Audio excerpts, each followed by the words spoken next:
Can we start with a post-bye week injury update? It looks like Sheldon and Sam weren't out there. Yeah, Sam was personal for today.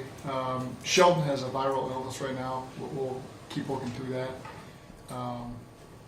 But other than that, I'll hit the other injuries as we get to Wednesday and see where guys stand then.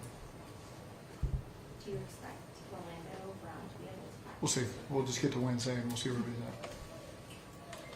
I guess, can we get ready for the ping pong?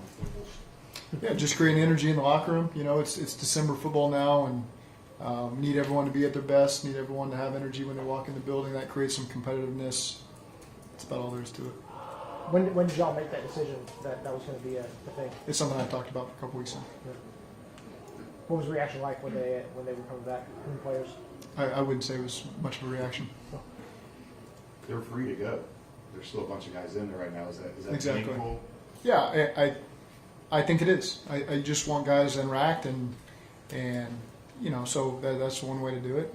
I'm not overthinking it too much, but it is a way to create some energy and get guys up and active. What was your message to the team as everybody got a chance to get away and get back with these next couple of games? What a great opportunity for us. I mean, at home against Pittsburgh in a divisional game, no better way to get our season back on track right now than to have our best week. You know, and so, you know, I thought the energy was tremendous when we played the Raiders here recently from the crowd. I expect the same when we're playing Pittsburgh. Players will certainly match that energy as well, and so just phenomenal opportunity. This is December football. This is where it means something. Regardless of what our record is right now, you need to play your best football in December, and now more than ever, we're going to need that from our guys, and they understand that. They subscribe to it, and we just keep moving forward from here. Is that a mindset thing, the December football, or is because the weather turns, it's a little bit different kind of approach that way as well? You get a little bit more of that, but again, just every season we've ever had, you got to play your best. If you want to do all your postseason aspirations and hit the ground running, if you make the postseason, you got to be playing your best football in December. And whether our record is 4-7 or something significantly better, we're going to need everybody to be at their best right now.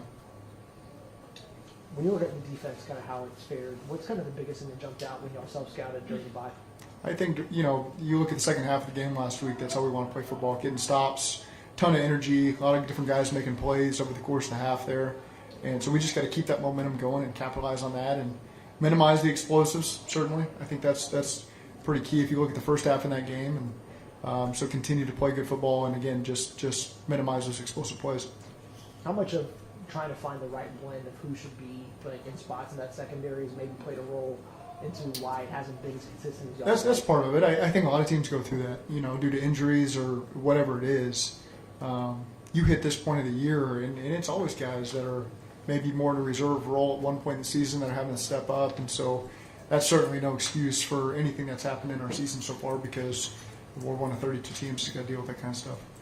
Having that week off to sit back and evaluate everything throughout the first 11 weeks, I believe you had said that, you know, you guys will go through every position and look at everything. Is there anything that you noticed through your self-scouting?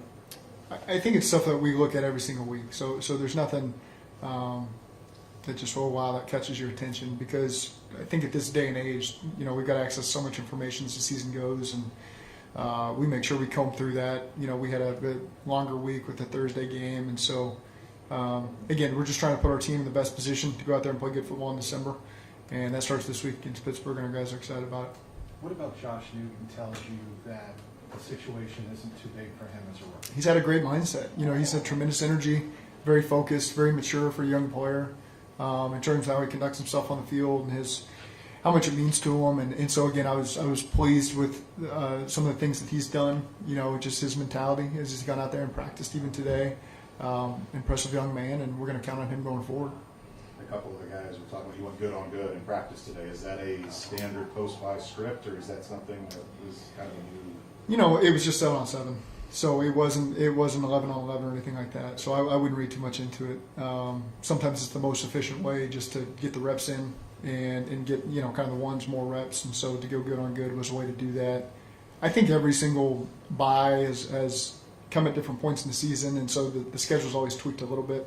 I'm always looking back at that as we go into a bye week to make sure I'm not overlooking anything, but it comes at different points of the season, different stages of your season, and so we always just react accordingly to what the team needs now. the bye's always good physically. Was this one helpful emotionally, Yeah. mentally, in light of the record? I think so. I think it's good just to sit back and watch other teams play and kind of see what everybody else goes through and the ebbs and flows of games, whether it be college or pro. Is really good to just be able to reflect on and see, and gives you perspective going into December football. But again, it is good, I think, physically for the guys to take some pressure off their bodies, mentally, just to refocus yourself and get geared up for this last 6-game stretch going into the playoffs. And so, again, I think it came at the right time for our team. Is there anything that specifically stood out to you as you got to watch other teams go through their ebbs and flows this week? Nothing particular. Yeah, I think it's just good situationally. You're always trying to predict what somebody will do or make decisions for yourself, and so it's good when the pressure's not on you to be able to sit back and see what other people are going to do. It's always fun to do. Watching that Pittsburgh-Cleveland game on Thursday night, was that something where, after that game you tell the team just about how crucial this stretch is and how these division games are always just such a hard-nosed, hard-fought game? I think that's pretty well understood amongst our team, that these divisional games they're big for a lot of reasons. They're always physical. It always comes down to turnover battle, field position, capitalizing the red zone. You say that every week, but in this division, you always look back at those factors, and it can usually tell you who won or lost the game. It was a good football game Thursday night. And of course we've watched the tape in depth now because that's one of our next opponents, and some of them started to see. You watch the end zone tape at the end of that game, and it's fun football to watch. I think it's fun for people to watch, and you never know. You get caught in one of those games. We had one in Buffalo that wasn't quite as bad as what they had to deal with the other day, but you never know, man. In the AFC North, anything can happen, and you got to be ready for all types of weather. Did you do anything different this bye than previous byes? Is there anything new in the routine that you maybe added in? I wouldn't say that I have a bye-week routine. I think I'm just like I just mentioned a minute ago. Every week's a little bit different every year. With Evan, you've maintained your confidence in his ability throughout his struggles. Do you Yeah. watch closer in practice this week to help make your I mean, judgment on what to you watch do? closer, you watch every week, and I stay in the same spot. We all do, and it's something he'll continue to work through. I got a ton of confidence in Evan, and so excited to watch him move forward. Zach, Evan was saying after, I'm sorry. Go ahead. Evan was saying to us out in the hallway that he got, obviously, like a lot of the guys, got away, was off the grid for a period of time. Given where he left it off going into the bye, is that kind of maybe what you would have prescribed for him? Yeah, it's good for everybody, And again, Evan works as hard as anybody we got on the team at his craft, and he's specific and diligent with what he wants to get done, working hand in hand with Darren and the other specialists. And I got a lot of trust in him that he understands his process, and trust him and Darren to work through that. Josh Newton said that Trey Hendrickson is probably the person he's learned the most from by just watching the way he goes about his business. What's unique about Trey's off the field, the way he gets himself to be at the level that he's at? He's got a routine in place that he does not deviate from. I think everybody can see it. He doesn't make a big deal about it. It's just what he does. You always know when to find him and where. Throughout the entire year, all 12 months, really, to be honest with you. And so again, he does it the right way. So it's not shocking when Trey goes out and performs like he does, because he's got a routine that works for him, and it helps get him to where he's at.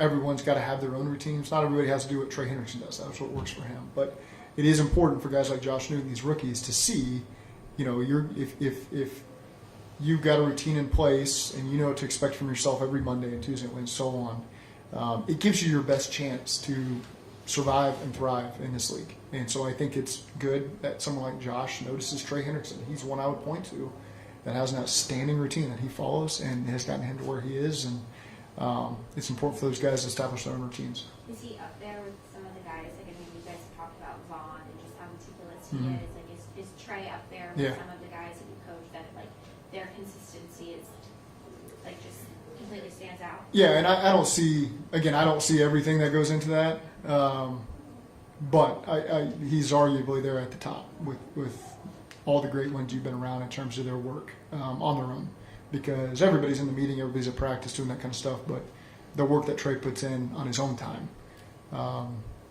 it's up there with everybody. You intimated with Chase Brown and the amount of touches he was getting in Baltimore and then in LA, just get the bye week and get him some time off. Yeah. How do you feel about his workload going forward the final 6 weeks? Yeah, we got to find ways to manage it, and again, I think just circumstances has led to what he's got in the last 2 weeks. I like for Chase to touch the ball as much as possible. He's got the potential to be explosive in every single play. At the same time, you do need another back in there to help manage that workload. Even though he got a high percentage of the snaps against the Chargers, the way the game flowed, I think it worked out well for him. But that doesn't need to be the plan every single game we play moving forward. We'll try to get other guys mixed in there to give him a little bit more of a break.